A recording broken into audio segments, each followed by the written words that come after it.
21 जून 2020 international yoga day. आज हम सब इंटरनेशनल योगा डे सेलिब्रेट कर रहे हैं और योग हमारे चित्त और हमारे शरीर को स्वस्थ रखने के लिए बहुत ज़रूरी है। इनफैक्ट एक पॉपुलर फ्रेज़ आज की तारीख में हम लोग अक्सर सुनते और कहते आए हैं कि योगा से ही होगा।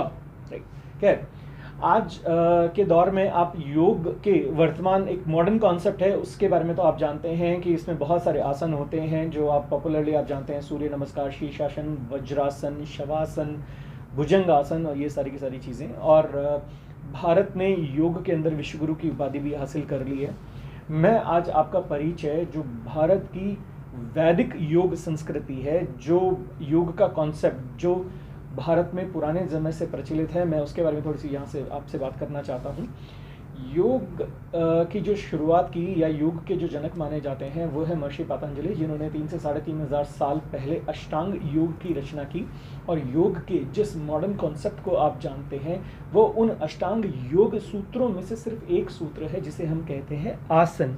यहाँ पर आसन का मतलब है आप जो अलग अलग आसन योग में करते हैं, स्थिर सुख मानसम, मतलब शरीर को एक स्थिर मुद्रा में कर लेने से आपके स्वास्थ्य, शरीर को और मन को शांति मिलती है और हम स्वस्थ होते चले जाते हैं। अष्टांग योग की जो मैं बात की उसके अंदर बेसिकली 8 योग सूत्र हैं जिनकी महर्षि पतंजलि ने रचना की। महर्षि पतंजलि ने इस सब सूत्रों को समराइज किया जो आदि योगी महादेव शिव ने सप्त ऋषियों को प्रदान किए थे। ऐसी धारणा है कि आदि योगी महादेव शिव को 84 लाख यौगिक क्रियाओं और यौगिक आसनों और योग सूत्रों का ज्ञान था जो उन्होंने सप्त ऋषियों को दिया।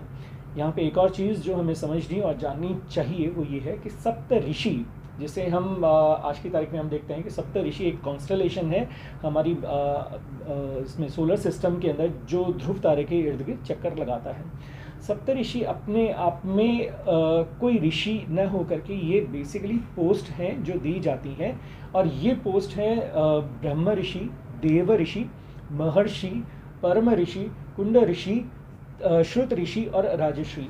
अगर इनके अंदर अगर आप अलग अलग देखें तो हम जानते हैं ब्रह्म ऋषि के तौर पे ब्रह्मर्षि वशिष्ठ को हम जानते हैं, देवर्षि के तौर पे हम नारद को जानते हैं, महर्षि के तौर पे हम विश्वामित्र को देखते हैं और राज ऋषि के तौर पे हम राजा जनक को जानते हैं जो कि माता सीता के पिताजी थे। तो ये सप्त ऋषि बेसिकली उपाधियाँ हैं।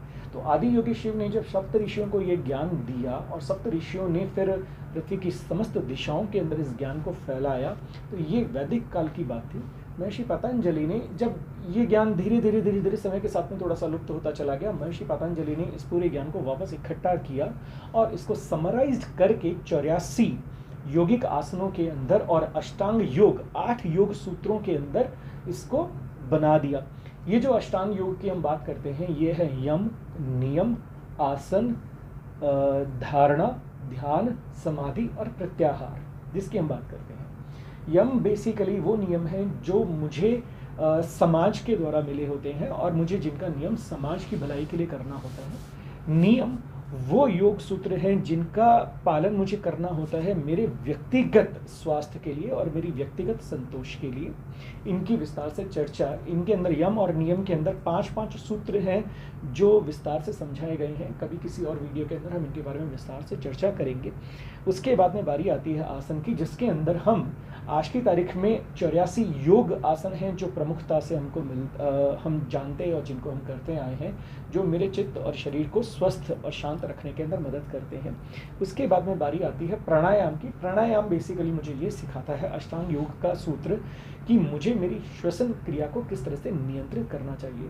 यकीन मानिए अगर आपने अपनी श्वसन क्रिया को नियंत्रित कर लिया, ब्रीदिंग जिसे हम कहते हैं कि किस तरह से ब्रीद इन और ब्रीद आउट किया जाना चाहिए, अगर आपने इसको नियंत्रित कर लिया तो आप अपनी आयु के अंदर कुछ वर्ष और जोड़ सकते हैं और अपने आप को, अपने शरीर को रोग मुक्त रख सकते हैं। आपके इम्यूनिटी को ये बढ़ाता है अगर आप प्राणायाम करना सीख जाते हैं।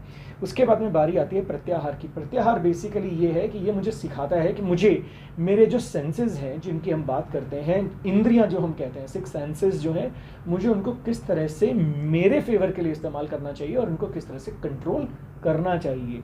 तो अष्टांग योग का प्रत्याहार योग सूत्र जो है वो मुझे ये सिखाता है। उसके बाद में बात करते हैं हम धारण की। धारण बेसिकली मुझे ये सिखाता है कि मुझे मेरे चित्त को किस तरह से, मेरे मन को, मेरे ब्रेन को किस तरह से मुझे कॉन्सेंट्रेट करना चाहिए, किसी भी एक चीज़ पे फोकस करना, ये योग सूत्र मुझे सिखाता है। उसके बाद में बात आती है ध्यान की। ध्यान बेसिकली मुझे ये सिखाता है कि मुझे जिस भी ईश्वर के अंदर मैं आस्था रखता हूँ, उस ईश्वर के प्रति मुझे किस तरह से ध्यान रखना चाहिए, ठीक है, ये मुझे उसमें सिखाता है। मुझे पूजा पद्धतियों का यहाँ से ज्ञान मिलता है।